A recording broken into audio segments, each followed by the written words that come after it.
오늘로써 드디어 예수님께서 산상수훈 속에서 가르쳐 주신 기도, 공동체의 기도문이라고 해서 우리가 주기도문이라고 하는데요. 이제 예수님의 기도 5번째 시간으로 예방과 건전함이라는 제목으로 말씀을 전하고 마지막 주기도문을 살펴봤으면 좋겠습니다. 마태복음 6장에서 5절부터 시작이 됐는데요. 5절부터 시작한 예수님의 기도에 대한 가르침은 우리가 지난주에 살펴봤죠. 용서에 대한 부연 설명이 14절과 15절에 있어요. 그러니까 그것을 제외하고 나면 13절로 다 끝나는 것입니다. 예수님이 그래서 우리에게 참 기도에 대해서 말씀을 쭉 하실 때 여러분 이쯤 되면 벌써 6번째, 기도에 관련된 것만 해도 6번째 시간이거든요. 이쯤 되면 여러분들이 이제 여러분들의 기도의 자리에 들어가서는 우리가 주기도문에서 가르쳐 주신 내용이 좀 여러분이 스쳐 지나가야 합니다. 다 외우지는 못하더라도 그 내용이 적용되었으면 좋겠어요. 네. 한 번 더 마지막입니다. 반복해서 여러분께 말씀을 드릴게요. 이때쯤 되면 외워야 돼요. 외우실 수 있어야 돼요. 예수님이 우리에게 기도를 가르쳐 주실 때 제일 먼저 기도의 본질에 대해서 2가지를 말씀해 주셨어요. 그 본질이 무엇입니까? 기도의 자리로 들어가기 전에 우리가 가지고 있어야 되는 기도에 대한 상식은 아니지만 본질이 있어요. 뭐냐면 첫 번째가 뭡니까? 하나님께 집중하는 게 바로 기도라는 겁니다. 성경에 보면 예수님이 외식하는 자가 되지 말라라고 말합니다. 외식한다라는 게 뭐예요? 연기한다라는 거잖아요. 거짓으로 꾸민다라는 뜻이고요, 속인다라는 뜻이 있어요. 우리가 하나님 앞에 기도하면서 우리의 기도의 내용이 외식하는 게 될 수 있다라는 거예요. 왜요? 사람을 의식하기 때문에. 하나님께 집중하고 사람을 의식하는 것이 아니라 사람을 집중하고 사람을 의식하다 보면 우리의 기도가 온전한 기도, 진실된 기도, 신실한 기도가 아니라 포장하게 되고 꾸미게 된다라는 것입니다. 그러면 하나님 보시기에 그것이 외식하는 게 된다라는 거예요. 예수님께서 바리새인의 기도를 책망하셨어요. 바리새인의 삶은 사실 당시에 종교 지도자로서 유대인들에게 있어서 상당히 존경받고 칭찬받는 지도자의 모습이었어요. 종교 지도자들의 모습이었어요. 그럼에도 불구하고 왜 예수님께서 책망하셨습니까? 그들의 기도가 진실되지 않았다라는 겁니다. 사람을 의식하다 보니까 사람들 앞에서 내가 얼마나 대단한 사람인지 자기의 의를 드러냈어요. 내가 기도를 얼마나 오래 하는지 자랑했습니다. 사람을 의식하다 보니 하나님을 의식하지 않았던 것이죠. 똑같습니다. 우리도 하나님을 집중하고 하나님을 의식하며 기도하지 않고 기도하다 보면 똑같다라는 거예요. 누구처럼? 바리새인처럼. 예수님이 말씀하신 2번째 기도의 본질이 있습니다. 무엇입니까? 하나님은 모든 것을 아신다라는 믿음을 가지고 기도의 자리로 나가라는 것입니다. 그래서 저도요, 이 2가지를 늘 생각하고 요새 기도 자리로 들어가요. 하나님 잘 아시죠? 지금 내가 무엇이 필요한지 주님 다 아시죠? 여러분, 하나님이 아신다라는 것은 어떤 의미가 있습니까? 내게 무엇이 필요한지를 아신다라는 것이고 내게 어떤 응답이 가장 좋은 응답인지를 아신다라는 것입니다. 물론 내가 원하는 응답과 하나님이 원하는 응답이 일치되면 너무 좋지요. 근데 때로는요, 그러지 않을 수가 있다라고 성경은 이야기를 하고 있어요. 분명한 사실은 하나님은 오르시고 하나님은 항상 좋은 것을 우리의 삶에 응답하신다는 믿음을 우리가 잃어버리지 말아야 되는 것입니다. 근데 이 사실을 우리가 알지 못하고 하나님이 모든 것을 아신다라는 사실을 모르고 기도하게 되면 어떻게 한대요? 이방인들처럼 중언부언하게 된다라고 분명히 말씀하세요. 중언부언한다라는 건 2가지 의미가 있어요. 뭔 소린지 모르고 계속해서 반복하는 거예요. 왜요? 자기들이 믿는 신을 감동시키기 위해서요. 신을 움직이게 하려면 그 신이 감동할 때까지 기도하는 게 이방인들의 기도입니다. 우리 하나님은 그런 분이 아니십니다. 성경에 뭐라고 말하고 있어요? 우리가 뭔가를 기도를 많이 해야 하나님의 마음에 들어야 하나님의 응답하시고, 반대로 우리가 하나님의 마음에 합한 기도, 하나님 원하지 않으면 응답하시지 않고, 하나님은 그런 분이 아니라고 말씀하세요. 성경이 가르치는 기도에 대한 원리는 하나님의 백성이 기도하면 하나님 반드시 응답하신다라는 사실입니다. 너 너무 오랜만에 기도한 거 아니야? 괘씸해? 그동안 뭐하고 이제 찾아와? 그런 분이 아니라는 거예요. 물론 하나님은요, 기도를 통해 응답하시지만 하나님이 정말 원하시는 것은 무엇입니까? 우리가 하나님 앞에 나아가서 하나님과 영적인 교제와 소통을 하는 것을 주님께서 원하시는 거지요. 그래서 우리는 이 기도의 두 가지 본질, 하나님은 나의 모든 기도를 나의 상황을 다 아시고 무엇이 필요한지 아시고 가장 좋은 것을 응답하신다라는 이 믿음을 가지고 하나님께 집중하며 나아갈 때 여러분 우리의 기도가 풍성해진다라는 사실 여러분 꼭 기억하셨으면 좋겠습니다. 예수님은 그래서요, 이제 너희는 그렇게 기도의 자리로 나가서 이렇게 기도해라 라고 구체적으로 가르쳐 주셨죠.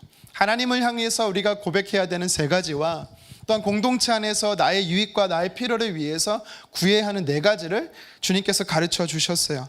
먼저는 하나님을 향해서 우리가 고백할 때는 나의 기도를 들으시는 하나님이 누구신지, 나의 기도를 듣는 그 대상이 내가 누구에게 기도하는 것인지 명확히 알고 기도하라라고 가르쳐 주십니다. 그분은 어떤 분이십니까? 능력의 하나님이시다라는 거예요. 하늘에 계시다라는 것은 무슨 뜻입니까? 이거는 공간적 의미가 아니에요. 우리가 이 땅에 살아가는 이곳에 안 계시고 천국에 계시다는 그런 공간적 의미가 아니라 존재론적 의미로서 하나님은 능력의 하나님이시다라는 겁니다. 초월하신다는 거예요. 이 땅에 시간과 공간의 지배를 받지 않으시고 하나님은 능력의 하나님으로서 초월적인 그 능력을 우리 삶에 베푸실 수 있는 좋으신 분이심을 믿고 기도하라라는 것입니다. 그리고 그 하나님은 어떤 분이시래요? 두 번째로 아버지 되신다라고 말씀합니다. 우리의 아버지 되신다라는 얘기는 뭐예요? 우리가 예수 그리스도를 통해서 이제 한 형제 자매 가족이 된다라는 것이죠. 그것뿐만 아니라 하나님께서 우리의 삶의 아버지 되신다라는 건 뭡니까?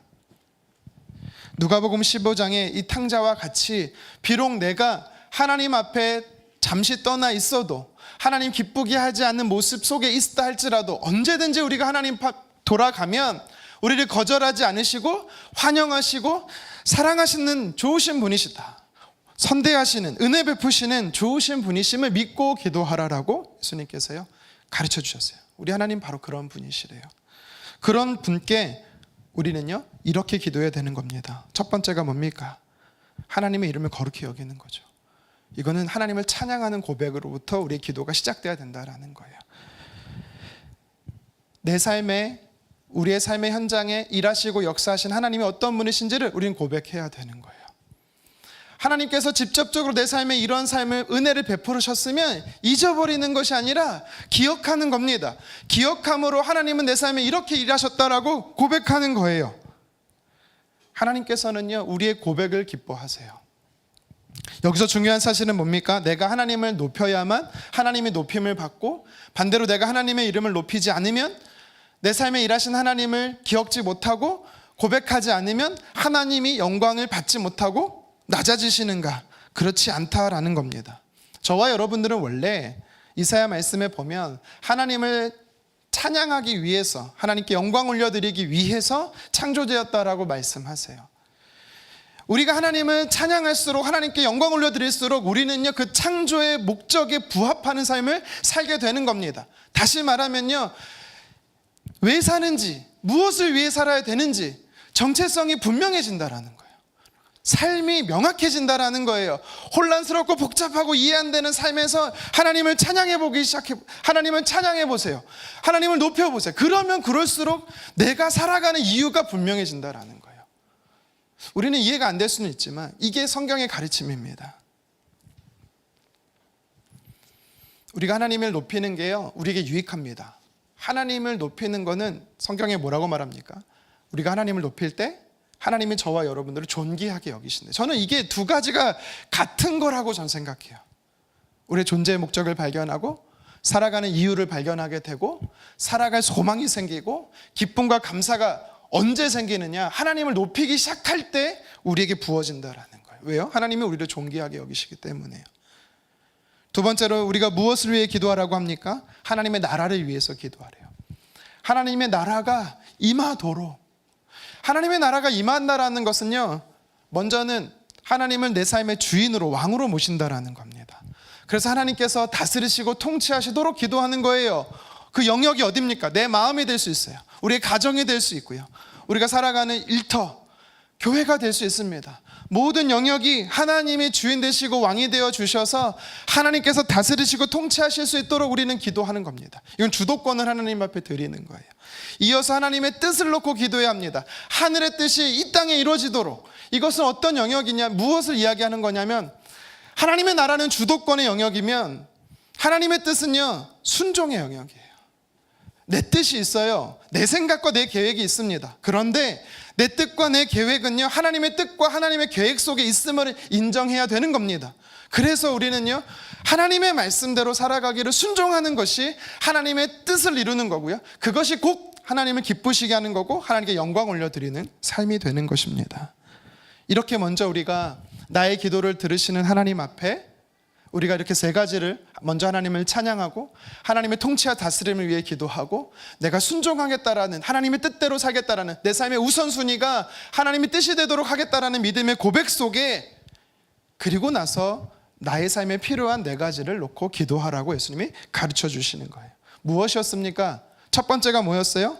일용할 양식을 구하는 거였어요. 일용할 양식을 구하는 거. 이것은 여러분께 제가 세 가지로 말씀을 드렸었는데요, 짧게 말씀드리면 하나님은 내 삶의 공급자 되신다라는 겁니다. 하나님은 내 삶의 물질적인 공급자 되실 뿐만 아니라 나의 필요를, 나의 상함을 아시고 공급하시는 좋으신 분이심을 믿는 거예요. 분명히 하나님이 구하면 주신다라고 했어요. 근데 왜 우리가 받지 못합니까? 그 이유는 분명히 야고보서에서 뭐라고 말해요? 정욕으로 구하기 때문에, 잘못된 동기와 탐욕으로 구하기 때문에 그때는요, 우리가 받을 수 없다라고 말합니다. 또 한 가지가 있어요. 하나님의 뜻과 내 뜻이 다르면 우리가 받지 못할 때가 있어요. 중요한 사실은요, 그래서 우리는 일용할 양식을 구한다라는 건 어떤 의미냐면 내려놓는 거예요. 하나님 앞에 내려놓는 것입니다. 그리고 맡겨드리는 거예요. 염려를 주께 맡기라는 거죠. 오늘 일용할 양식을 구해야 돼요. 내일의 일용할 양식은 오늘 구하는 것이 아니라 내일 구해야 되는 거예요. 이게 무슨 의미냐면 내일의 영역은, 미래의 영역은 우리에게 허락되지 않았다라는 겁니다. 하나님의 영역이고 하나님이 하실 영역입니다. 내일은 또 내일이 되면 오늘이 됩니다. 그러면 오늘 우리가 구하면 되는 거예요. 근데 우리는 어떻게 합니까? 염려를 하죠. 걱정을 합니다. 그래서 실족할 때도 있고요, 두려워할 때가 많습니다. 주님께서 뭐라고 말씀하십니까? 염려를 하나님께 맡기라는 겁니다. 여러분, 우리가 미래를 맡긴다라는 건 노후를 맡긴다라는 표현도 돼요. 우리의 자녀들을 맡긴다라는 표현도 맞습니다. 어떻게 살아가야 할지 모르는 것도 주님께 맡기는 게 다 되는 것입니다. 그래서요, 일용할 양식을 구한다라는 건 믿음의 고백이다라고 제가 설명을 드렸어요. 나의 욕심, 욕망을 내려놓고, 나의 주도권을 내려놓고, 염려를 내려놓고 하나님께 맡기는 것. 그래서 믿음의 고백이에요. 그리고 일용할 양식을 구하는 건 믿음의 공동체를 위해서 필요를 구하라라고 말씀드렸습니다. 내게 주신 은사와 재능과 달란트가 있어요. 그건 나만을 위해 쓰라고 주신 게 아닙니다. 하나님께서 나에게 더 주신 것이 있다면 나의 삶을 영위해 나갈 뿐만 아니라, 그럼에도 불구하고 남음이 있다면 그것을 가지고 어떻게 하라고요? 흘려보내라고 주신 겁니다. 그리고 이어서 예수님께서 무엇을 위해 기도하라고 하셨습니까? 우리 지난주에 살펴봤어요. 용서에 대해서 우리가 기도해야 된다라고 말씀하셨어요. 우리가 우리에게 죄 지은 자를 사하여 준 것 같이 우리 죄를 사하여 주시옵고. 여러분, 이 기도는요, 핵심이 뭐예요? 두 가지라고 제가 말씀을 드렸어요. 핵심은 뭐냐면 내가 어떤 존재인지를 알아야 되는 거예요. 하나님 앞에 용서받은 존재라는 거예요. 하나님의 용서가 필요한, 은혜가 필요한 존재라는 것을 우리가 늘 고백해야 되는 것입니다. 예수님을 믿어서 하나님의 자녀가 됐어요. 이 땅에 육신의 몸을 입고 살아갑니다. 그런데 죄를 짓지 않고 살면 너무 좋겠는데 어떡합니까? 육신의 몸을 입고 있는, 넘어질 때가 있다라는 거예요. 하나님 보시기에 안타까운 부끄러운 모습을 저지를 때가 있다라는 겁니다. 그래서 우리는 하나님의 용서가 필요한 거예요. 이미 하나님께서는 예수님을 통해서 우리와 원죄와 자범죄를 모두 용서하셨죠. 그래서 우리는 용서받은 자입니다. 용서를 힘입어서, 하나님께 용서받은 그것을 힘입어서 어떻게 하래? 두 번째로, 내가 누군가를 용서할 수 있는 존재가 되게 해달라고 늘 하나님 앞에 기도해야 된다라는 거예요. 내가 누군가를 용서해야만 하나님 나를 용서해 준다, 그런 뜻이 아니라고 말씀을 드렸습니다. 하나님께 용서받은 자로서 당연히 누군가를 용서할 수 있는 것이 용서의 하나님이 원하시는 용서다라고 말씀을 드렸어요. 마태복음 18장에 보면 예수님이 제자가 물어요. 7번씩 용서해야 합니까? 예수님이 뭐라고 말했어요? 아니, 7번씩 70번을 용서해.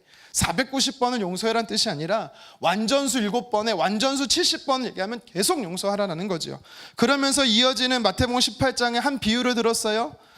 한 왕에게 빚진 종이 있대요. 무려 1만 달란트를 빚졌대요. 그게 오늘로서 환화로 계산하면 60조입니다.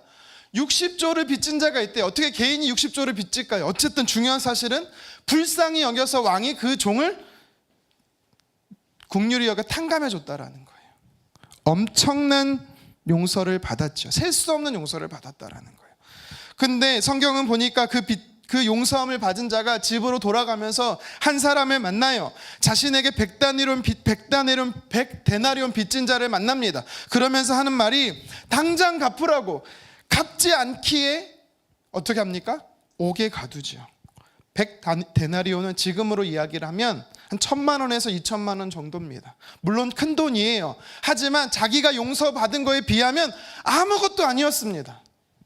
이 사실을 알고 다른 종들이 왕에게, 주인에게 가서 이 상황을 아뢰입니다. 왕이 화가 나서 그 큰 빚을 진 종에게 이렇게 말하죠. 같이 한번 읽겠습니다. 마태복음 18장 33절 함께 읽겠습니다. 내가 너를 불쌍히 여김과 같이, 자막 없나요?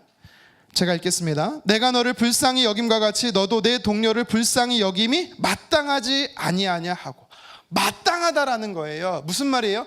용서받은 자의 삶이 마땅하다라는 겁니다.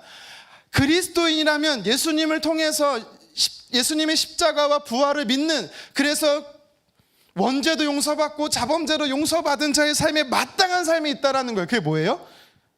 누군가를 용서하는 거라는 거예요. 이건 당연하다라는 겁니다. 용서하지 못하면 그리스도인이 아니라는 거예요. 그래서 14절과 15절에 어렵게 뭐라고 말하냐면, 마치 우리가 그냥 봤을 때는 내가 누군가를 용서하지 않으면 마치 하나님이 용서하지 않는 것처럼 그렇게 기록해 놓은 거예요. 용서가 힘들기 때문에, 어렵기 때문에 예수님이 다른 성경과 다른 기도와 달리 또 한 번 부연 설명, 첨가하신 게 이유입니다. 그래서 예수님 또 가르쳐 주시는 거예요. 잊어먹지 말라고. 제가 지난주에 말씀드리면서 용서에 대해서 4가지를 말씀을 드렸어요. 제가 이번 주에 무슨 이렇게 말씀을 준비하다가 영상을 한 가지 봤는데, 어떤 상담 전공하시는 분이에요. 보니까 상담을 전공하시는 분이 무슨 얘기를 하다가 부부와 관계 속에서 용서를 이렇게 이야기하더라고요. 그러면서 그분이 이런 말을 해요. 용서하려면 나에게 찾아와서 잘못했다고 고백해야 우리가 용서해 줄 수 있는 거 아닙니까? 여러분, 이거는 세상에 말하는 용서예요. 내게 와서 무릎 꿇고 잘못했다고 싹싹 빌어야 우리는 그제서 마음이 동요돼서 할까 말까, 그래 해주지, 이렇게 용서라고 생각을 합니다. 근데 성경에 말씀하신 용서는 그게 아니래요. 하나님의 용서는 뭐예요? 우리가 아직 죄인 되었을 때에 여전히 하나님 앞에 죄 짓고 있을 때 주님이 용서하신 거예요. 주님이 원하시는 용서는, 성경에 말하는 용서는 그 사람에 상관없이 용서하는 게 용서다라고 이야기합니다. 그래서 첫 번째가 뭐예요? 용서는요, 결단하는 거라고 말했잖아요. 용서는요, 결단하는 거예요. 내 감정과 상관없이 하나님의 말씀대로, 그래 하나님 말씀하셨으니 용서하기로 결단하는 겁니다. 근데 이게 참 어려워요. 왜요? 여러분, 예전에 밀양이라는 영화 보셨습니까? 거기에 보면 한 여성이 한 교회 장로님을, 제가 지금 정확히 맞는지 모르겠는데, 용서하려고 해요. 범죄한 자를. 그랬더니 그 사람이 뭐라고 말해요? 그럴 필요 없어요. 저는 이미 복음을 듣고 주님께 용서받았어요. 전도연이 화가 나갖고 그 길을 주님 떠납니다. 내가 용서하기도 전에 용서를 받았다고? 사람이 갖고 있는 잘못된 용서의 개념이에요. 성경은 그렇게 말하지 않습니다. 근데 어려워요. 왜요? 너무 뻔뻔하거든. 자기는 잘못한 거 없이 너무 뻔뻔하게 뭘 잘못했는지 모르고 살거든요. 그걸 보면 용서하고 싶다가도 또 막 화가 치밀어 오는 게 우리예요. 여러분, 제가 그래서 말씀드렸잖아요. 용서는 그 사람을 위해서 하는 게 아니에요. 세상적 용서는 그럴 수 있어도 성경에서 말하는 용서는 그게 아니에요. 나를 위해서 하는 거예요. 왠지 아십니까? 시작은 그 사람이 잘못할 수 있어요. 근데 문제는 뭐냐면 그것과 상관없이 그 사람의 향한 미움과 상처와 아픔이 내 안에 계속 쌓이잖아요. 그러면 사단은요, 그거를 이용합니다. 그 사람과 상관없이, 그 무리와 상관없이 사단은요, 그걸 계속해서 이용해서 나의 약점을 알고 후벼파고 넘어뜨리고, 그래서 중요한 건 뭐예요? 용서가 그 사람 위해서 하는 게 아니라 나를 위해서 하는 거예요. 내 영적인 유익을 위해서. 원수 사단의 옥매이는 족쇄에 자유해지기 위해서 우리는 용서를 하는 거예요. 그리고 말씀드렸죠? 내가 복수하려고, 보복하려고 하지 말라고. 하나님께서 뭐라고 말씀하셨습니까? 복수는 하나님이 알아서 하시겠다. 성경이 참, 로마서에 참 성경이 저는 너무 신묘막측하다라고 느낀 게 뭐냐면, 그냥 하나님께 맡겨라, 하나님이 심판하신다 이러면은 그냥 그러고 넘어갈 수 있는데, 거기 성경은 자세하게 읽어보잖아요. 지난주에 제가 말씀드린 그 성경 로마서 말씀 읽어보면 하나님의 진노 중이라고 써 있어요. 하나님은 그거를 그냥 넘어가신다고 하지 않아요. 그 사람의 잘못은 하나님의 진노로서 반드시 심판하신다라고 말씀하세요.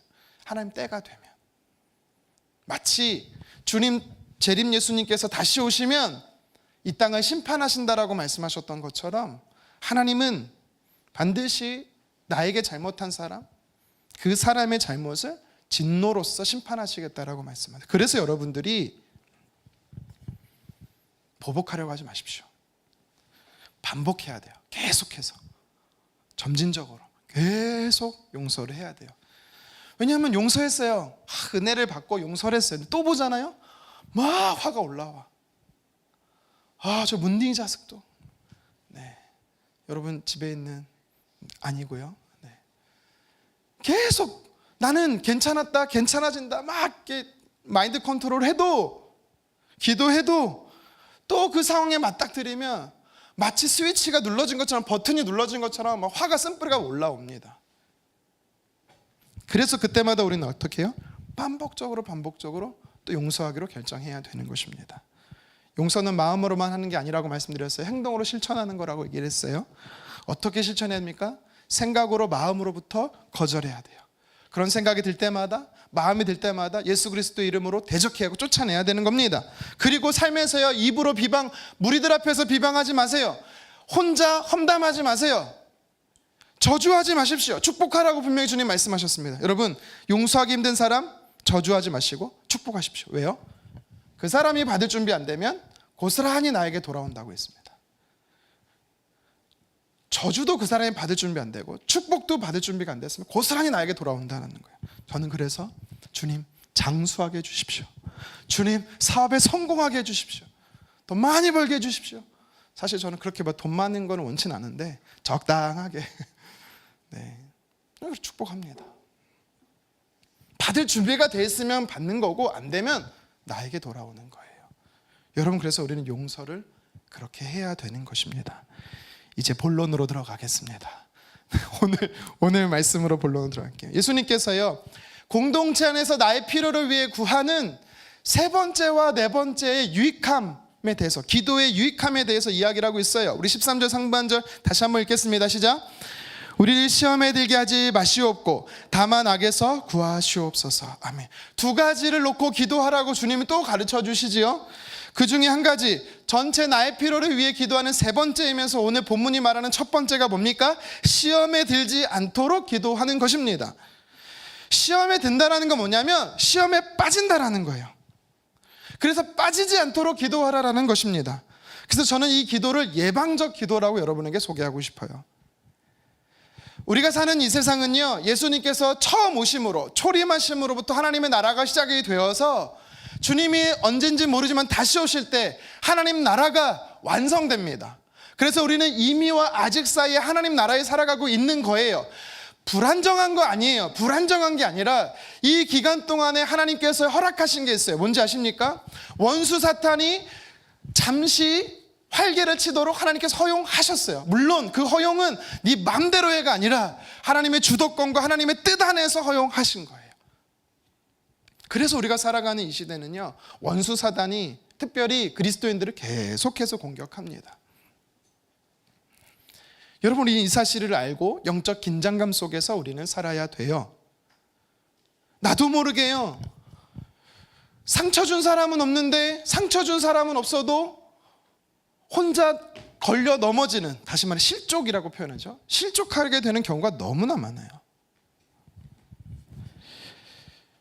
그래서 성도로서, 그리스도인으로서 하나님의 자녀로 우리가 이 땅에 살아갈 때는 시험에 들지 않도록, 넘어지지 않도록, 죄 가운데 빠지지 않도록 우리는 예방적 기도를 늘 해야 되는 겁니다.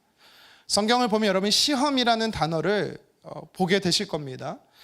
여러 용례가 있지만 크게 두 가지로 이해하시면 돼요. 잘 아실 거라고 생각합니다. 시험에는 두 가지가 있어요. 첫 번째는 테스트와 두 번째는 템테이션이 있어요.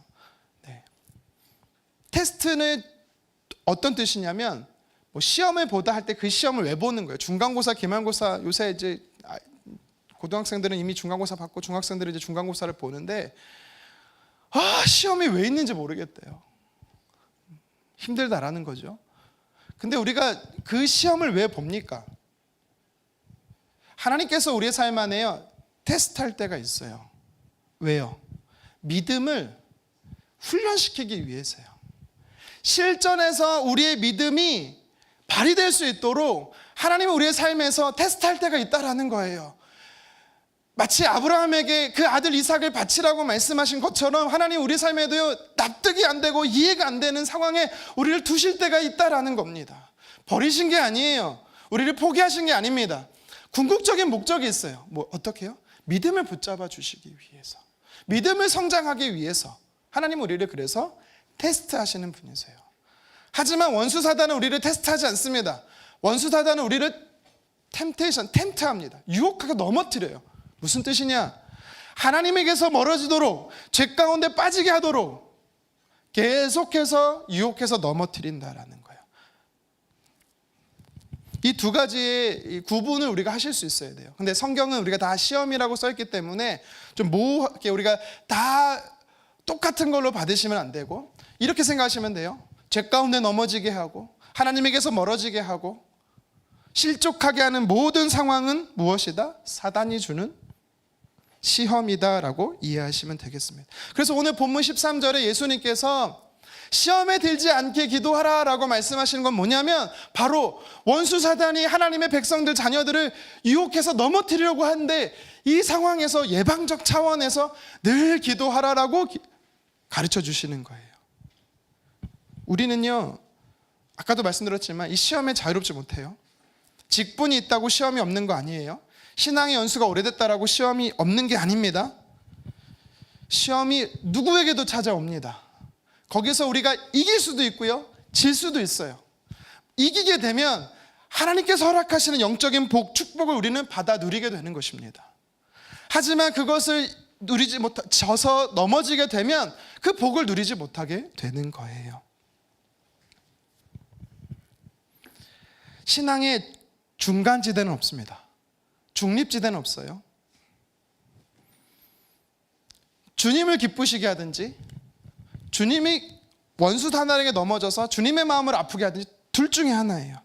그래서 바울은 고린도전서 10장 12절에 이렇게 고백하죠. 우리 같이 한번 읽겠습니다. 그런즉 선줄로 생각하는 자는 넘어질까 조심하라. 아멘. 여러분, 영적 전쟁은요 늘 있어요. 오늘 승리가 내일의 승리를 보장하지 않습니다. 그래서 영적 전쟁이라고 하는 거예요. 오늘 우리가 질 수 있어요. 그러면서 내일도 진다라는 건 아니에요. 오늘 넘어질 수 있으나 내일 승리할 수도 있는 겁니다. 하지만 반대로 오늘 승리했다고 해서 내일 승리하는 게 절대 아닙니다. 오늘 우리는 승리했다면 내일도 승리할 수 있도록 기도해야 되는 것입니다. 우리가 천국에 이르기까지 사단은 계속 우리를 공격합니다. 제가 실제로 이렇게 말씀하시는 분을 들었어요. 과거에 저는 여러분이 생각하는 온갖 죄를 다 지었습니다. 저는 그렇게 망나니로 막 살았어요. 근데 이제는 변했어요. 예수님 만나고 완전 변했습니다. 모든 걸 끊고 이제는 하나님 기쁘시게 하는 삶만 삽니다. 이제는 넘어지지 않습니다. 너무 확실하게 얘기하시더라고요. 저는 아멘 했어요. 근데 문제는 뭐예요? 위험한 발언이에요. 위험한 발언. 글쎄요, 이건 제 생각입니다. 성경에 말하고 있잖아요. 제 생각. 그런 사람이 있으면 사단이 오기가 생겨서 더 공격할 것 같아. 여러분, 우리는요 선줄로 생각하지 마세요. 하나님은 은혜 아니면 서 있을 수도 없어요. 그런 사람은 사단의 가차없이 공격의 주 타겟이 되는 겁니다. 제가 대학생 때 한 선교단체에서 수련회를 갔어요. 여름 겨울로 컨퍼런스가 있어서 이분은 이제 뭐 저보다 나이가 한참 많으신 메인 강사시면서 또 국제적으로 리더 역할을 하시는 분이었어요. 서울대를 나오셔서 선교사가 됐다는 게 그 당시 되게 센세이션했거든요, 우리 단체에서. 근데 아프리카까지, 아무도 가지 않는 아프리카에 가서 선교를 하셔요. 그러니까 참 저도 존경하는 그런 분이셨습니다. 근데 이분이 결국엔 넘어지셨어요. 너무 충격이었어요. 너무 충격이었어요. 이성 문제로 넘어졌어요. 저도 직접 같이 사역했던 분인데요. 기독교 출판사를 운영하셨던 분이세요. 근데 이 선교단체를 통해서 들어오는 모든 목록이 책이든 아니면은 서적이든 아니면 CD, 그 당시엔 CD였거든요. CD든 음반이든 책이든 아니면 모든 각종 자료를 이 출판사를 담당하는 이분이 다 재정 관리를 했는데 알고 보니까 인마이 포켓을 하고 있었던 거예요. 나중에는 밝혀졌어요. 이분이 물질로 넘어진 거죠. 결국은 재판까지 가게 됐습니다. 11월 1일 오늘로써 이제 3주 앞으로 다가왔는데요. 여러분 다니엘 기도에 얼마 남지 않았습니다. 다니엘 기도에만 생각하면 얼마나 좋습니까? 설레지 않나요? 저만 설렌가요? 새벽 예배 안 해서? 하나님의 살아계심이 계속해서 쉬지 않고 1일부터 20일간 되니까 그냥 은혜 현장에 잠기니까 저도 모르게 나도 모르게 막 은혜 가운데 흘러가는 게 너무 좋아요. 물론 직접적으로 경험하면 더 좋지만 간접적으로 살아계신 하나님을 보게 돼서 너무 좋습니다. 근데 여러분이 알 수도 있고 모를 수도 있겠지만 과거에 오셨던 강사님 중에 한 분이 지금은 다르게 살아가시는 분이 있어요. 제가 누구라고 밝히진 않겠습니다. 무슨 얘기를 하고 싶은 거냐면 완전하지 않는다라는 거예요. 우리가 이 땅에 살아가면 완전하지가 않는다라는 거예요. 예수님 외에는 그걸 모르겠어요. 타 종교에서 성인이다라고 말하는 그런 존재 자체도 완전할 수가 없는 거예요. 육적인 부모가 있으면 완전할 수 없습니다. 하지만 예수님은 어머니는 계셔도 태어났어도 아버지, 물론 요셉이라고 있지만 성령으로 잉태되신 분이라 달라요. 여러분 그래서 우리는요 예방적 기도가 늘 필요한 거예요. 창세기 39장에 보면 요셉이 나와요. 저는 이 죄에 넘어지지 않도록 늘 기도를 했던 사람이 누군가 성경을 생각해 보면서 가장 대표적 인물이 요셉이라고 저는 봅니다. 왜요? 그가 보디발 장군의 집에서 가정 총무로 있으면서 남자 주인뿐만 아니라 여자 주인이었던 그의 아내가 요셉을요 외모가 아름답다라는 이유로 성경에 보니까 유혹했다라고 말해요. 자세히 보면 날마다 유혹했대요. 얼마나 잘생겼으면 날마다 유혹할까요? 당시 노예의 신부는요 주인의 말에 거절할 수 있는 권리가 없어요. 선택할 수가 없어요. 그냥 시키면 하는 거예요. 만약 거절하고 거부하잖아요. 그럼 매질을 당합니다. 옥에 갇히기도 하고요. 먹을 걸 안 줘요. 그러면 굶어야 돼요. 고통이 수반되는 거예요. 그렇기 때문에 주인의 아내가, 여자 주인이 계속해서 요셉에게 요구했을 때 요셉이 거절했다라는 것은 무슨 뜻이에요? 각오했다라는 거. 각오하고 죽을 각오하고. 어떻게 요셉이 이긴지 아세요? 그가 능력이 대단해서 이겼을까요? 아닙니다. 창세기 39장 9절 하반절에 성경이 우리에게 가르쳐줘요. 같이 한번 읽겠습니다. 내가 어찌 이 큰 악을 행하여 하나님께 죄를 지으리까. 아멘. 사람이 중요한 게 아니라 요셉은요 하나님께 집중하고 있었던 사람이에요. 살아계신 하나님이, 어떤 목사님이 이런 표현하죠. 불꽃 같은 눈으로, 시퍼런 눈으로 살아계신 하나님이 보고 계시는데 어떻게 범죄하냐. 종교개혁자들이 하나님 앞에서 살아가자라 외쳤던 코람되고 여기서 나오지 않았을까요? 하나님 앞에서.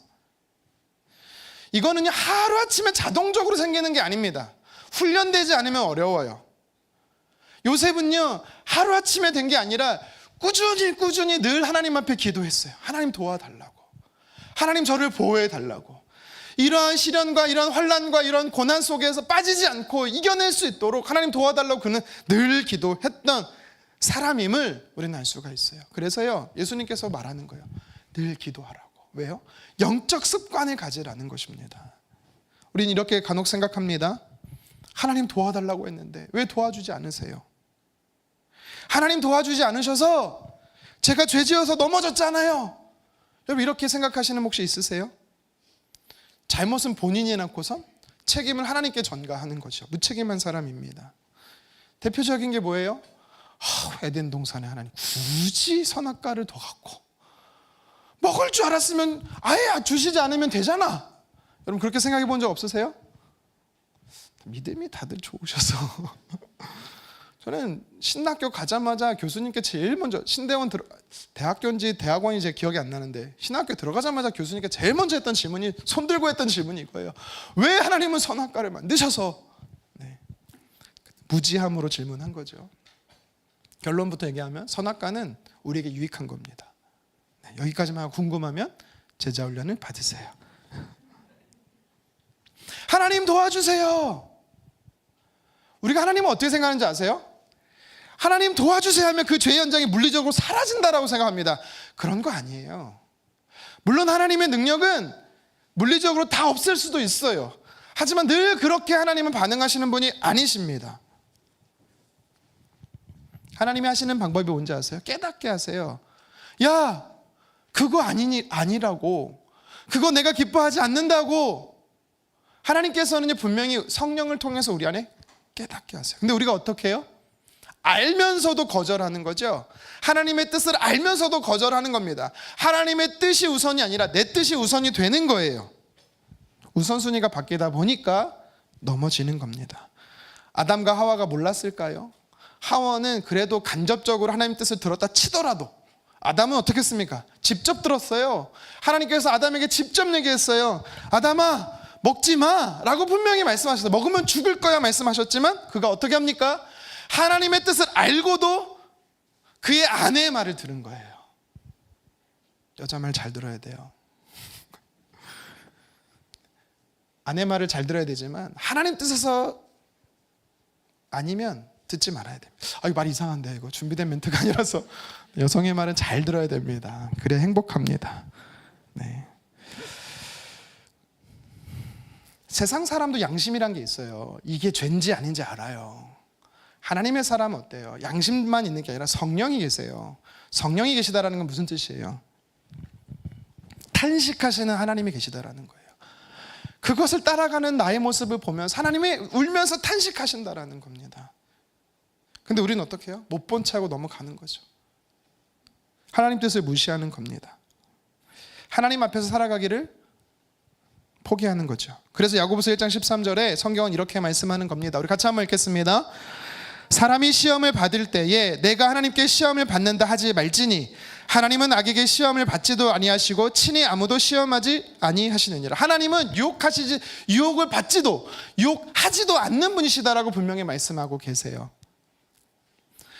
하나님이 안 도와주셔서 내가 이 시험에 빠져서 죄지었어, 그렇게 생각하지 말라라고 지금 가르쳐주고 있는 겁니다. 이어서 야고보서 1장 14절도 같이 읽겠습니다. 시작. 오직 각 사람이 시험을 받는 것은 자기 욕심에 끌려 미혹됨이니. 아멘. 여러분, 이거를요 이해하기 쉽게 제가 한 상황을 예로 들어볼게요. 낚시 좋아하는 분 계세요? 우리 중에? 낚시 좋아하면 여기 안 오셨겠죠? 낚시 좋아하는 분들은 낚시 포인트를 다 알아요. 가갖고 낚시를 할 때 그냥, 물론 능력 있는 사람은 그냥 낚시하지만 대부분 어떻게 합니까? 미끼를 가져가죠. 이 포인트에서는 이 미끼가 잘 돼. 막 이러면서 그곳에 미끼를 던집니다. 여러분, 미끼가 뭔지 아세요? 사단의 유혹인 거예요. 근데 우리 몸 안에 죄성이 있어요. 그게 뭐냐면 잘못된 욕심, 욕망이에요. 근데 그것이 미끼를 보면 뭅니다. 우리의 욕구가 시험이 오면 문다라는 거예요. 하나님이 물게 하시는 게 아니고, 그 미끼를 낚시하는 사람을 없애주는 게 아니고, 안 된다라고 말해도 불구하고 선택하는 거예요. 그래서 미혹된다, 유혹받는다라고 성경이 이야기하고 있는 것입니다. 결국 우리가 넘어지는 이유는 자기 욕심 때문에 넘어진다라는 거예요. 그래서 바울이 로마서 7장 19절에 이렇게 말해요. 같이 한번 읽겠습니다. 내가 원하는 바 선은 행하지 아니하고 도리어 원하지 아니하는 바 악을 행하는도다. 알면서도 한다라는 거예요. 참 이게 모순된 표현 같지만 알거든요. 하나님 뜻이 뭔지 알거든요. 이게 죄인 걸 알거든요. 근데 어떻게 한대요? 흔들흔들 거리니까 그 미끼를 보고 내 마음의 욕구가 일어나서 문다라는 거예요. 바울이도 이렇게 고백을 하는 겁니다. 그래서 내 마음에 두 가지가 늘 싸운대요. 성령의 인도함을 쫓아 살아가고자 하는 마음과 욕구와 육신의 욕구가 날마다 싸운다라고 이야기를 해요. 그게 우리의 마음이에요. 저만 그런 게 아니고 여러분도 그런다라는 거, 우리가 그런다라는 거예요. 상황이 안 만들어져서 그렇지, 기회가 없어서 그렇지, 우리가 욕심을 채우려고 더 먹으려고 하고 미워하려고 하고 비난하려고 하고 한다라는 거예요. 심지어 은혜 받고 눈물 콧물 쏟고 돌아가자마자 어떻게 해요? 육체의 욕구대로 반응한다라는 거죠. 어려워. 이게 쉽지 않아요. 육체를 이긴다는 건 참 쉽지가 않습니다. 사단은요, 우리 안에 있는 이 육체의 욕구들을 알기 때문에 그것이 먹는 것이든 입는 것이든 무슨 사는 것이든 어떤 명예든 무엇인지 너무 잘 알아요. 각 사람의 연약한 부분을 너무 잘 알아요. 어떤 사람은 건강으로 어렵고, 어떤 사람은 재정으로 어렵고, 어떤 사람은 자녀 문제 때문에 어렵고, 어떤 사람은 노후 때문에 어렵고, 너무 잘 알아요. 그래서 그거를요 흔들어대요. 우리 앞에서 유혹하는 것이죠. 하나님은 유혹하시는 분이 아니세요. 그래서 우리는요 그 유혹에 넘어지지 않도록 하나님 앞에 기도해야 되는 것입니다. 예방적 기도가 매일매일 늘 필요한 거예요. 일용할 양식, 그 다음 용서, 그 다음에 이게 순서가 참 중요합니다. 그래서요, 하나님이 막아주시지 않아서가 아니라 하나님은 이미 안 된다라고 말하고 계시지만 그럼에도 불구하고 하나님 뜻을 선택하지 않는 우리 연약함인 거지요. 우리의 판단이, 의지가 통제를 잃어버리게 됩니다. 그래서요 그 유혹에 수용해서 넘어지게 되는 것입니다. 기억하십시오. 사단은 나를 너무 잘 알아요. 내가 뭐에 약하고 내가 뭐에 교만한지 너무 잘 알아요. 그래서 넘어지게 합니다. 그러면 이런 게 한 번 넘어지고 두 번 넘어지고 계속 넘어지잖아요. 반복이 계속되잖아요. 그럼 우리가 잘 아는 말씀 있죠. 욕심이 잉태한 즉 죄를 낳고 죄가 장성한 즉 사망에 이르게 되는 거예요. 이게 바로 야고보서 1장 14 다음 15절에 나온 이야기예요. 그래서 우리는요 예방적 기도가 필요합니다. 하나님 내 마음을 지켜주십시오. 하나님 내 상황을 지켜주십시오. 하나님 내가 믿음의 경계선을 넘어가지 않도록 도와주시라고 늘 기도해야 되는 거예요. 그 경계선 안에 사는 것이 좋은 거예요. 하나님 어떤 분이십니까? 성경에 보면 피할 길을 열어주신다라고 이야기를 하죠. 위험 속에서요 넘어지지 않도록 우리에게 피할 길을 열어주신다는 건 보호하신다라는 것입니다. 하나님의 뜻을 때로는 우리가 죄 현장에 가고자 할 때 이것은 안 되지라고 깨닫게 하시고 돌이켜야지라고 말씀하시면서 돌아설 수 있도록 도우신다라는 거예요. 그게 하나님이 우리를 도우시는 방법입니다. 요셉의 유혹 앞에서 도망치는 것 하나님 도우신 겁니다. 피할 힘과 피할 길을 주신 거예요. 예수님께서 공생애를 시작하기 앞서 사단에게 3가지 시험을 받으시죠. 말씀으로 이기십니다. 동일해요. 우리도 하나님의 말씀이 생각나면 그 말씀으로 피해야 되는 거예요. 이제 한번 생각해 보자고요. 원수 사단이 우리를 넘어뜨려요. 우리를 유혹해 죄짓게 하거든요. 사실 우리는요 죄지어도 구원을 뺏기지 않습니다. 이게 성경의 가르침이거든요. 그럼 왜 넘어뜨릴까요? 왜 시험할까요? 그 이유가 뭘까요? 우리를 지옥에 못 데리고 가면 왜 그렇게 하는 걸까요? 몇 가지 이유가 있겠지만 한번 제가 묵상하면서 한번 생각해 봤어요. 첫 번째는요, 하나님의 영광을 훼손하고 싶은 거예요. 하나님을 직접적으로 대항할 수는 없어요, 사단이. 하지만 하나님을 대항하는 방법이 뭔지 아세요? 하나님의 형상을 닮은 우리들, 저와 여러분들을 넘어뜨림으로 인해서요, 우리의 존재 목적이 뭐라 그랬어요? 하나님께 영광 올려드리는 거 찬양하는 거라고 했잖아요. 하나님께 영광 올려드리는 거거든요. 근데 그거를 못하게 만드는 거예요. 다시 말해 하나님의 영광을 훼손하는 겁니다. 하나님의 영광이 언제 드러난지 아세요? 빛나는 게 영광이 되는 게 아니고요, 하나님이 언제 영광 받으시는지 아십니까? 하나님이 하나님다움을 나타내실 때 하나님이 영광 받으시거든요. 쉽게 말하면 우리가 말씀대로 살기 시작할 때, 말씀에 순종할 때, 하나님의 성품을 우리 삶 속에 드러내기 시작할 때 하나님 자동적으로 영광 받으세요.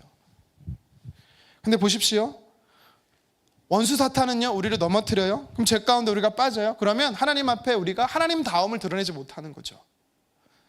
그 얘기는 뭐예요? 하나님께 영광이 가리워진다라는 것입니다. 이게 목적이에요. 첫 번째 목적이에요. 그래서 죽을 때까지, 우리가 천국에 이를 때까지 사단은요 계속 넘어뜨립니다. 지난주에 설교했죠? 첫 번째 블레셋 전쟁이 끝나면 끝나는 게 또 전쟁이 옵니다. 계속 반복된다라는 거예요. 또 다시 반복됩니다. 방법이 다양해지고 형식이 다양해질지는 몰라도 또 공격이 온다라는 것입니다. 근데 우리가 죄를 짓잖아요. 나만 하나님의 영광을 가리는 게 아니다라고 성경은 말합니다. 내가 넘어져서 죄를 짓게 되면 도리어 나만 아니라 주변의 사람들도 하나님의 영광을 보지 못한다라고 말해요. 무슨 교회 다니는 장로가 저래. 우린 장로님 안 계시니까.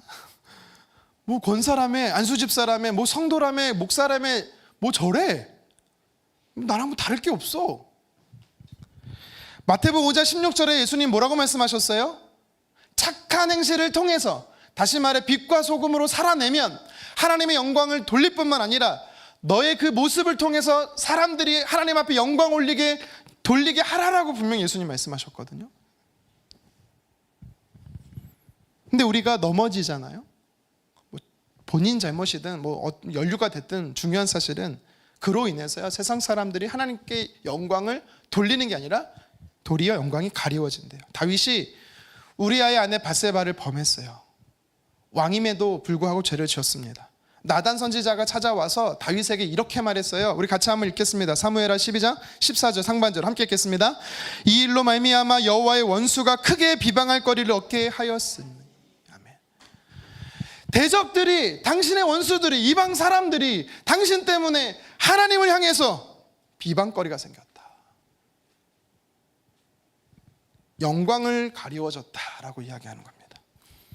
나의 문제가 아니라, 나만의 문제가 아니라 다른 사람도 주님 바라보지 못하게 한다는 거예요. 여러분 그런 일 간간히 많잖아요.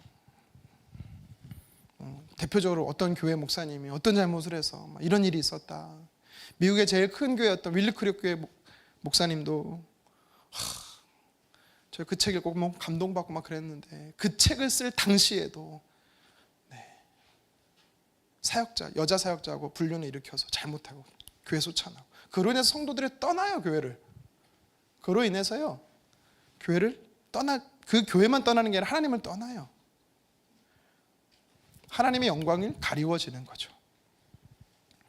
사단이 우리를 유혹해 넘어뜨리는 두 번째 이유가 있습니다. 첫 번째는 아까 말씀드린 대로 하나님의 영광을 훼손시키려고 하나님의 형상을 닮은 우리를 넘어뜨리는 거라면, 두 번째는 이겁니다.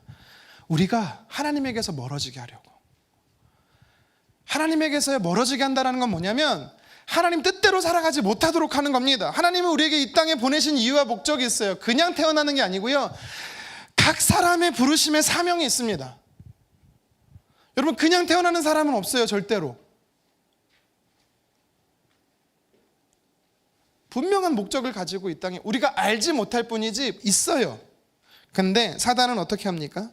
하나님 앞에 참소하는 거예요. 하나님, 저 우강 목사 이 잘못했고 저 잘못했고요. 하나님 아시죠? 그런데도 목사예요? 말도 안 돼요. 그러면 그 옆에서 예수님 그러시죠. 주님, 제가 십자가에서 죽었습니다. 할렐루야. 나의 모든 허물을, 나의 죄를 덮어주시니 재판장 되신 하나님께서요 무죄라고 형을 내리신 재판의 결과를 이야기하시는 거죠. 근데 문제는 그럼에도 불구하고 왜 죄를 짓게 하냐라는 거예요. 구원의 문제를 빼앗을 수 없으니 하나님에게서 멀어지게 하는 겁니다. 하나님 뜻 안에 살아가지 못하게 하는 거예요. 욥기 말씀에 보면 사단이 하나님께 찾아왔어요. 뭐라고 말합니까? 하나님, 욥이 괜히 하나님을 경외하는 게 아니에요. 하나님 이렇게 복을 너무 많이 주시니까 하나님, 욥이 이렇게 하나님을 경외하죠. 다 뺏어가 보세요. 자녀 뺏어가시고 재물 뺏어가시고 건강 뺏어가시면 하나님 떠날걸요. 욥이 참소합니다. 하나님 잠시 어려움을 허용하시죠. 여러분, 중요한 것은 절대로 하나님은요 그런 걸 허용하시지만 하나님 뜻 안에 있다는 사실을 우리는 알아야 돼요.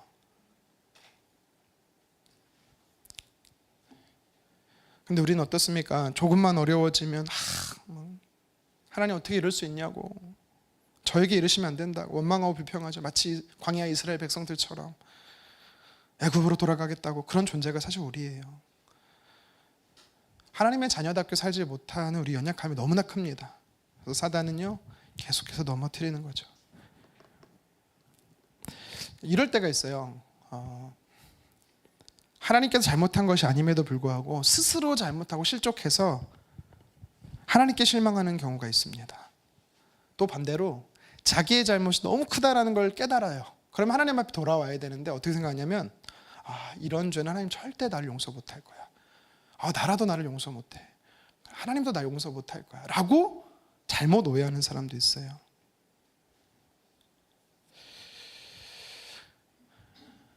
또 어떤 경우가 있냐면 모든 사람이 주님을 떠나도 끝까지 포기하지 않고 순종합니다. 근데 하나님, 순종했는데 이게 뭐예요? 순종했더니 이게 뭡니까? 다 뺏기고 다 잃어버리고 다 떠나고 이러려고 제가 순종했습니까? 하면서요 하나님 앞에 실족하는 경우도 있습니다. 어떤 경우가 됐든 사실 우리가 다 하나님을 오해하는 것이죠. 왜요?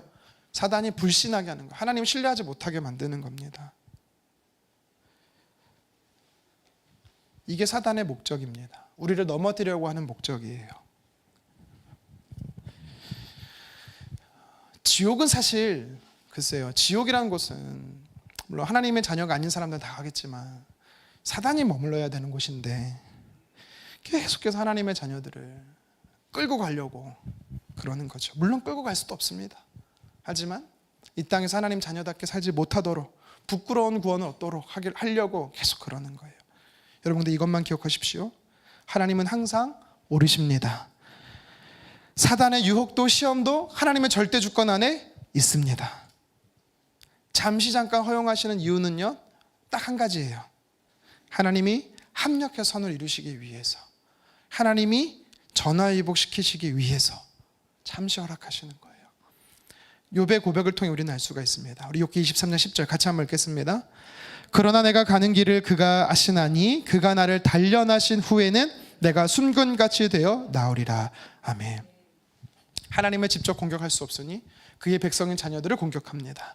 하나님에게서 멀어지게 해요. 하나님 뜻대로 살아가지 못하도록 죄 가운데 살아가게 합니다. 하지만 그것 역시도 하나님의 다스림 안에 있다는 사실을 믿으시기를 바랍니다.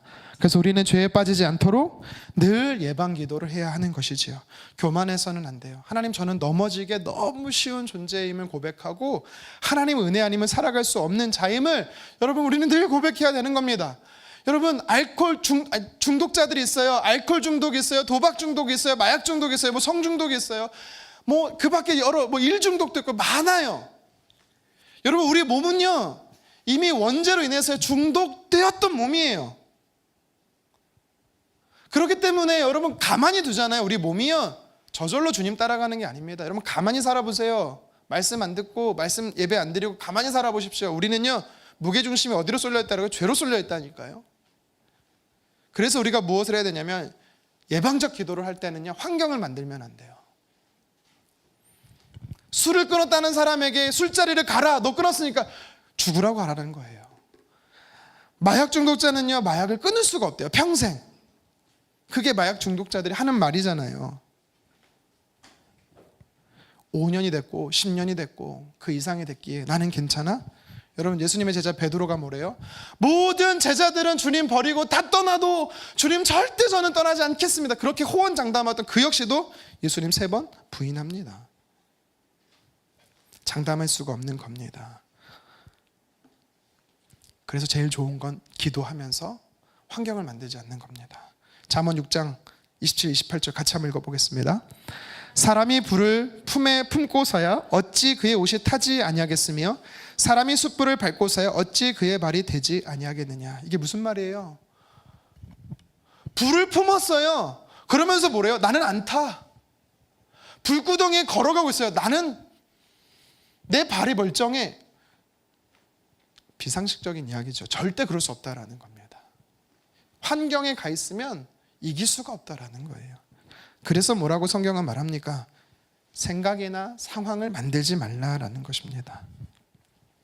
왜 데살로니가전서 5장 17절에 쉬지 말고 주님이 기도하라고 하셨습니까? 24시간 교회 와서 기도하라 이런 얘기가 아니라 우리의 일상의 삶에 사단이 그렇게 쉬지 않고 공격하기 때문에 우리는 쉬지 않고 예방 기도를 해야 된다라는 사실입니다.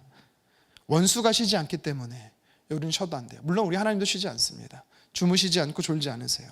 그래서 우리가 예방 기도를 하면 하나님 도와주십니다.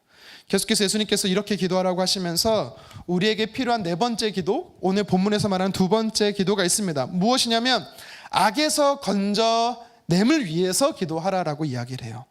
우리 13절 하반절 말씀을 다시 한번 읽겠습니다. 시작. 다만 악에서 구하시옵소서. 아멘. 여러분, 이 기도가 순번이 중요합니다.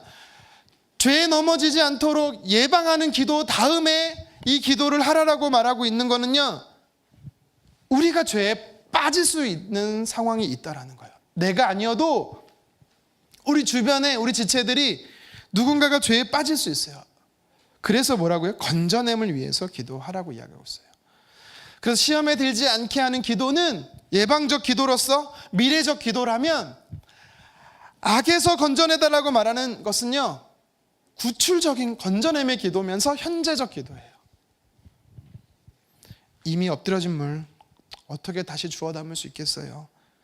여러분, 그게 아닙니다. 죄는요, 파괴력이 있어요. 영향력이 대단합니다. 죄 지었다고 끝나는 게 아니고요, 죄는요 계속해서 가지치기를 합니다. 우리말에 바늘도둑이 소도둑 된다고, 어떻게 보면 성경적으로도 되게 영적이에요. 별거 아닌 것 같죠? 아니요, 그 영향력이 파급력이 크다는 거예요. 그래서 우리는 끊어내고 거기서 건짐을 받아야 돼요. 그래서 오늘 예수님께서 뭐라고 말합니까? 그 현장에서 나오도록 기도하라라는 것입니다. 베드로가 복음을 전하다가 옥에 갇혔어요. 원수 사단이 계속해서 유대인을 통해서 바울을 괴롭힙니다. 이때 초대교회 성도들은 무엇을 하고 있었습니까? 우리 사도행전 12장 5절에 뭐라고 말합니까? 베드로가 옥에서 건짐을 받도록 계속해서 모여서 기도했다라고 말합니다. 여러분, 건져냄을 위한 기도가 필요하다라는 거예요. 바울은 디모데후서 4장 18절에 이렇게 고백합니다. 우리 같이 한번 읽겠습니다. 주께서 나를 모든 악한 일에서 건져내시고 또 그의 천국에 들어가도록 구원하시리니. 아멘. 디모데후서는요, 바울이 이제 죽기 직전에 썼던 성경이에요. 순교 직전에 썼던 마지막 성경입니다. 그러면서 뭐라고 고백하고 있습니까? 하나님은 지금까지 나의 삶에 돌이켜보면 하나님은 모든 악한 일에서 건져내셨다라고 이야기를 하고 있습니다. 근데 언제 하나님이 바울을 그 상황에서 건져내신지 아십니까? 그 악한 일은 배후의 원수 사탄이 계속해서 바울을 넘어뜨리려고 하는 시도와 공격, 그 상황에 처했을 때였어요. 말씀을 쭉 보고 있으면 바울이 참 많은 공격을 받아요. 사랑과 관련된 것만 말씀을 드리면, 먼저는요, 동역자의 배신이 나와요. 누굽니까? 데마죠. 데마 초 말고 데마라는 데모티우스라 그러나요? 이 사람이 데마잖아요. 데마는요, 골로새서 빌립보서에 보잖아요, 나의 믿음의 동역자의 명단에 들어갔던 사람이 데마예요. 근데 바울의 3차 전도여행 때 데마가 합류하게 되는데, 바울이 로마로 압송되어지고 계속해서 로마에서 그 감옥에 갇혀짐이 지속되다 보니까 데마가 어떻게 한지 아세요? 세상이 좋아서 떠났다라고 이야기를 해요. 물론 데마에라는 이름의 뜻이 그래요. 세상을 좋아하다는 뜻이에요. 세상을 사랑하다는 뜻인데, 원래 세상을 사랑했던 사람인 것 같아요. 근데 예수님 믿고 회심해서 돌아왔는데 세상이 좋아서 떠났대요. 과연 정말 세상이 좋아서 떠났을까? 저는 그것도 맞지만 계속되는 바울의 이 박해와 탄압이 계속되니까 소망이 없어 보이는 거죠. 아, 내 미래도 바울처럼 되겠구나. 저는 그래서요, 타협해서 떠났다라고 봅니다. 물론 나중에 돌아올 수도 있어요. 대마의 결론은 성경에 나오지 않았기 때문에요. 근데 중요한 사실은 뭔지 알아요? 마지막까지 함께했던 사람 중에 한 명, 그 사람이 떠난 거예요. 몰랐을까요, 바울이요? 붙잡았을걸요? 아니라고. 그렇게 살면 안 된다고. 우리가 하나님을 위해서 살아야 된다고. 수없이 바울은 말했을걸요. 저는 그렇게 생각해요. 하지만 뿌리치고 도망친 거예요. 사람에게 상처를 받지요. 그러니까 이 사람의 배신이 하나님에게서요, 떠나도록 계속해서 바울을 유혹하는 거죠. 이뿐만이 아니에요. 적극적으로 이 반대하던 사람들이 있었습니다. 복음 전하는 걸 끝까지 쫓아다니면서 박해하는 유대인들이 있었어요. 디모데서 4장 14절에 보면 구리세공업자 알렉산더가 내게 해를 많이 입혔다라고 바울이 말합니다. 알렉산더라는 사람이 자신을 너무 끝까지 괴롭혔다라고 말해요. 디모데후서는 아까 말했지만 죽기 직전에 쓴 성경이라고 말했잖아요. 이 고백은 바울이 뭐 1차 언제인지는 정확히 몰라더라도 계속해서 이 유대인 출신의 알렉산더라는 사람이 괴롭혔다라고 볼 수밖에 없습니다.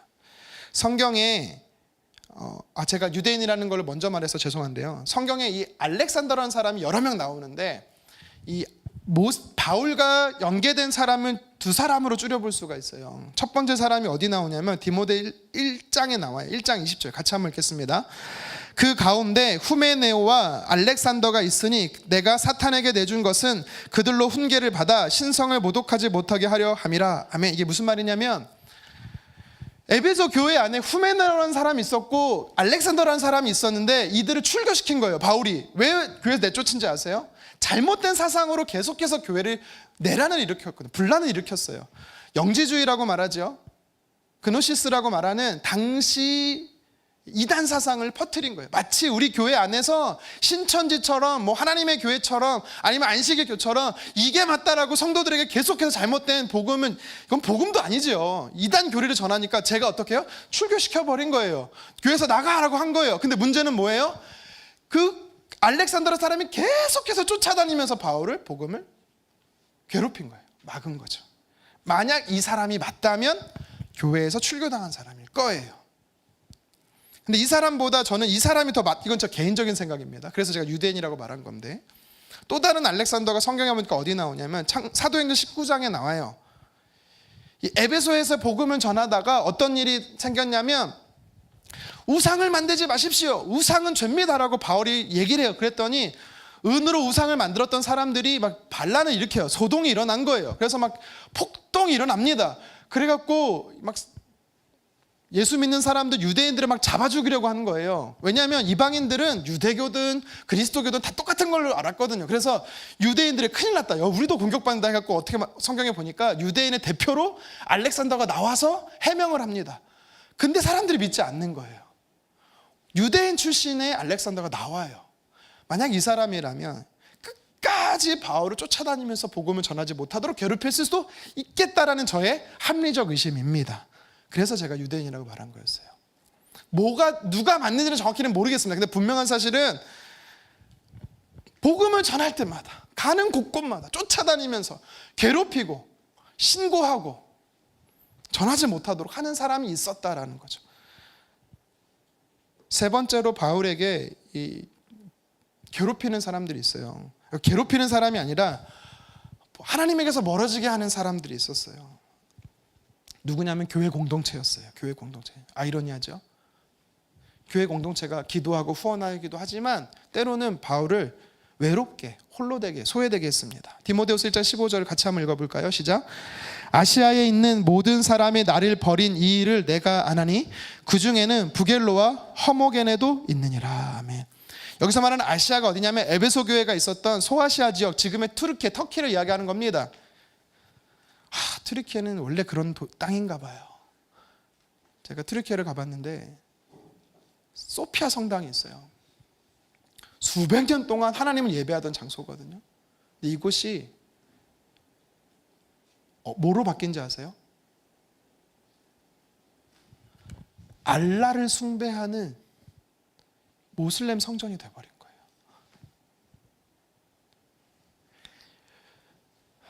또 제가 이렇게 선입견을 드려서 죄송한데 터키 사람들 다 그런 건 아니고, 왜 아시아에 있는 사람들 나를 버렸다라고 바울이 말한지 아세요? 튀르키에 있는 사람들 나를 버렸다 말한지 아세요? 그 중에 부겔로와 허머 걔네도 있다라고 얘기하는데, 계속적인 복음의 탄압이 오니까 교회가 침묵한 거예요. 숨어버린 거예요. 야, 바울과 내통했던 자들 누구야, 나와! 이랬더니 다 숨어버렸어요. 저 예수님 모릅니다라고 침묵해버린 거예요. 그게 바울에게 너무나 큰 고통이 돼버린 겁니다. 디모데후서 4장 16절에 보면은요, 또 어떤 표현이 있는지 아세요? 황제 앞에 서요, 재판 자리에 들 때 자신을 변호해 주려고, 자신을 응원해 주려고 오는 교회 성도들이 한 사람도 없었다라고 이야기를 합니다. 여러분, 나중에 제가 복음으로 재판장에 설 때 함께 하시겠습니까? 아무도 없네요. 제가 진짜 고민한 게 뭐냐면, 이렇게 말하면 또 정치적 색깔이 나올까 봐 조심스러운데, 저는 기도하고 있습니다. 뭐냐면, 여러분, 부산의 한 큰 교회에 한 목사님이 재판을 받죠. 또 요새도 여두순복교회도 내정 간섭도 당하고. 저는 이게 잘못한 거 있으면 사회법이라도 잘못했으면 저는 거룩함으로 드러나야 된다고 저는 생각을 합니다. 저는 그렇게 봐요. 극동방송도 마찬가지고. 오래수록 부패하기 쉽거든요. 근데 또 다른 관점도 있어요. 또 다른 관점도 있습니다. 그래서 나가야 될 것인가 고민하고 있습니다. 혼자 나갈게요. 걱정하지 마세요. 같이 나가라고 연락 안 할 테니까. 칼빈이 말하는 교회관이라는 게 있어요. 국가관이라는 게 있습니다. 우리는 이제 장로교다 보니까 칼빈의 주장을 따라가잖아요. 칼빈이 뭐라고 말하는지 아세요? 신앙을 지키려고 하는 성도들에게 국가는 어떤 역할인가? 보호자라는 거예요. 경찰과 같은 역할이에요. 근데 도리어 그것이, 그 경찰이 믿음을 지켜 살아가는 자를 탄압한다면 대적하라라고 말합니다. 항의하라고 이야기를 해요. 여러분, 경계선에 있어요. 지금은. 저는 분명히 말했어요. 교회라도 성역이 아니에요. 하나님 앞에 죄를 지었으면 하나님은 공권력을 사용해서도 그거를 드러나게 하십니다. 저는 그게 옳다라고 봐요. 하지만 그것이 반복되고 그것이 계속해서 신앙생활을 탄압한다면, 저는 그래서 코로나 기간에 예배하지 못하게 한 것도 경계선에 딱 다다랐다고 생각을 했었거든요. 이번도 마찬가지입니다. 하지만 여기까지만 말하겠습니다. 저는 파란색도 빨간색도 아닙니다. 주황색인가? 네. 저는 예수님의 보혈 색깔입니다. 빨간 건가요? 아닌가요? 위험한 발언인가? 저는 여당 야당 그렇게 보지 않아요. 저는 이상하게 목사님들만 만나면 자꾸 저를 파란색으로 말해요. 성도들은 저를 보면 자꾸 빨간색이라고 말해요. 저는 어느 색깔도 아닌데. 저희 아이들이 물어요. 1번 뽑았어요? 2번 뽑았어요? 하나님만 아신다.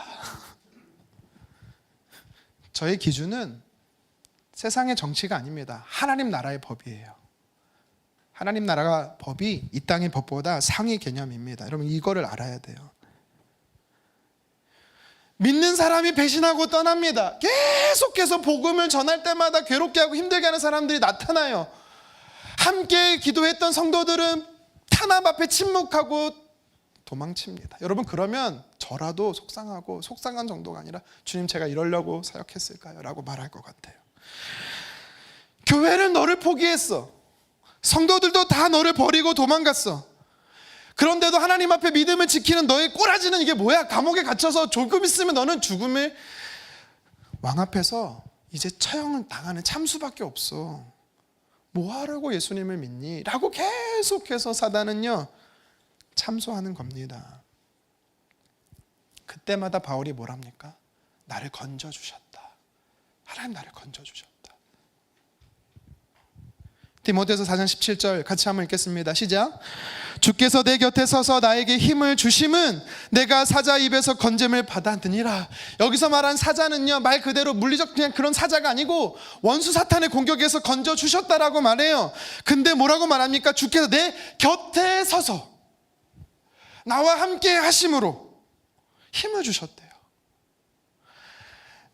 그 현장에 나 혼자 있었던 것 같은데 하나님이 함께 하셨다라는 겁니다.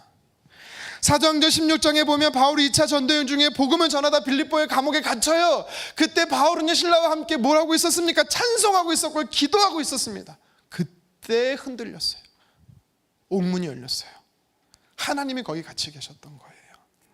사도행전 18장에 보면 전도여행 두 번째 기간에 고린도에서 복음을 전하는데 유대인들에게 죽을 뻔한 위기를요 당합니다. 복음 전하는 게 너무 두려운 거예요.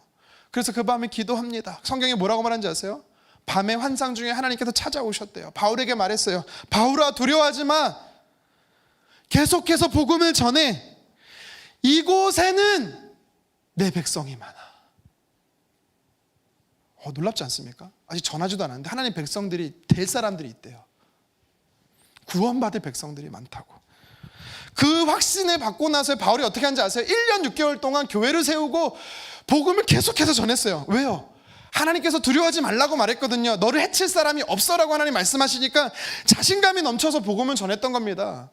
안 죽을 걸 알고 하나님이 함께 하셨어요. 사도행전 27장에 뭐라고 말합니까? 로마로 가지 말라고 그렇게 예언자들이 나와서 예루살렘으로 가지 마. 너 예루살렘으로 가면 잡혀서 분명히 너는 죽게 돼 라고 많은 사람들이 선지자 예언들이 있었어요. 근데 하나님이 나타나셔서 뭐라고 말해요? 내가 너를 가이사 앞에 서게 할 거야. 황제 앞에 서게 할 거야. 근데 사도행전 27장에 보니까 유라굴라 광풍이 찾아왔네요. 몇 주간을, 2주간인가요? 파선이 됐어요. 해와 달도 보지 못했어요. 먹지도 못했어요. 다 죽을 고비에 있을 때 바울은 한 가지 소망이 있죠. 너무 고통스럽지만 뭐라 그랬어요? 난 죽지 않는다. 왜요? 저는 그렇게 생각해요. 왜? 황제 앞에 서게 할 거라고 하나님 분명히 말씀하셨기 때문에. 아니나 다를까? 하나님께서 나타난 천사를 통해서 뭐라고 말씀하셨습니까? 육지를 보게 될 거라고. 하나님 건져주셨어요. 하나님 그냥 건져주시지 않습니다. 그 현장에 기도하면 건져주세요. 여러분, 기도가 그래서 필요합니다. 주님 다시 올 때까지 우리는요, 악에서 건져냄을 위해서 계속 기도해야 돼요. 사단은 주님 오실 때까지 그의 사랑하는 백성들, 하나님의 백성들을 넘어뜨리려고 계속해서 날뛰며 활동합니다. 그래서 우리는 나를 위해서도 기도하지만 내 옆에 있는 지체들을 위해서도 악에서 구해달라고 우리는 계속해서 건져냄을 위해서 기도해야 되는 것입니다. 말씀을 정리할게요. 13절 하반절은 제가 다루지는 않았어요. 성경책을 가지고 계신 분들은 알겠지만 괄호가 이렇게 있어요. 나라와 권세와 영광이 아버지께 영원히 있사옵나이다. 아멘. 이렇게 괄호가 쳐져 있어요. 왜 괄호가 쳐져 있을까? 가장 오래된 성경 사본이 있습니다. 이게 헬라어 사본인데요. 신의 사본, 바티칸 사본이 있는데 요 내용이 없어요. 그러니까 예수님의 가르쳐 주신 기도는 우리가 방금 읽은 데까지라는 거예요. 근데 나중에 후대에 발견된 사본에는 보면 이 내용이 첨가되어 있습니다. 왜 그럴까? 뭐가 맞을까? 뭐가 맞고 뭐가 틀리고 그렇게 보지 않으셔도 될 것 같아요. 아마 저는 뭐 제 생각이 아니라 이제 학자들의 견해인데 저는 그게 맞다라고 보는 게 뭐냐면 예수님의 기도는 여기까지였지만 예수님의 기도문을 가지고 성도들이 고백한 거예요. 초대교회가 계속해서 고백할 때 이거는 송영에 해당합니다. 송영이 뭐냐면 마지막 문장에 하나님 앞에 믿음으로 고백하는 짧은 이 문구를 송영이라고 말하는, 찬양도 송영이 될 수 있고요. 믿음의 고백도 송영이 될 수 있으니까 마침 이렇게 기도문을 마쳤다라는 거죠. 우리도 그래서 이 전통을 이어받아서 우리도 이렇게 기도하는 거예요. 하나님은 예수님께서 직접 말씀하지 않으셨어도 성령의 영감으로 성도들이 이런 고백을 하도록 허락하신 거죠. 그래서 성경에 이렇게 가로친 이유는 틀려서가 아니라 처음에는 아닐 수 있어도 후대에는 이런 고백을 했다. 여러분, 성경이 그래서요 오류가 있는 게 아니라 성경은 맞는 겁니다. 자, 이렇게 주기도문을 마무리하면서 우리가 두 가지 기도문을 살펴봤어요. 시험에 들게 하지 마시옵소서라는 기도와 악에서 구하옵소서라는 기도를 우리가 살펴봤습니다.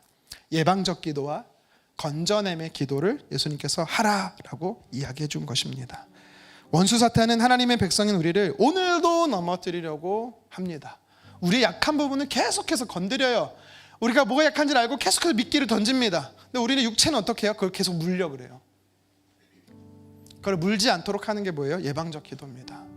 기도와 함께 환경을 만들지 않는 거예요. 우리가 잠시 한눈 팔면 세상은 온갖 유혹으로 우리를 넘어지게 합니다. 그래서 우리는 기도해야 되는 겁니다.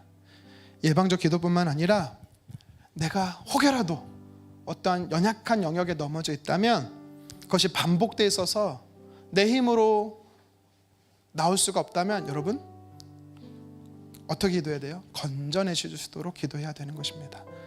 하나님은 건져주세요. 바울을 모든 악한 환난 속에서 일에서 건져내 주셨다라고 고백하고 있듯이 하나님 그의 사랑하는 백성들 건져내 주실 줄 믿습니다.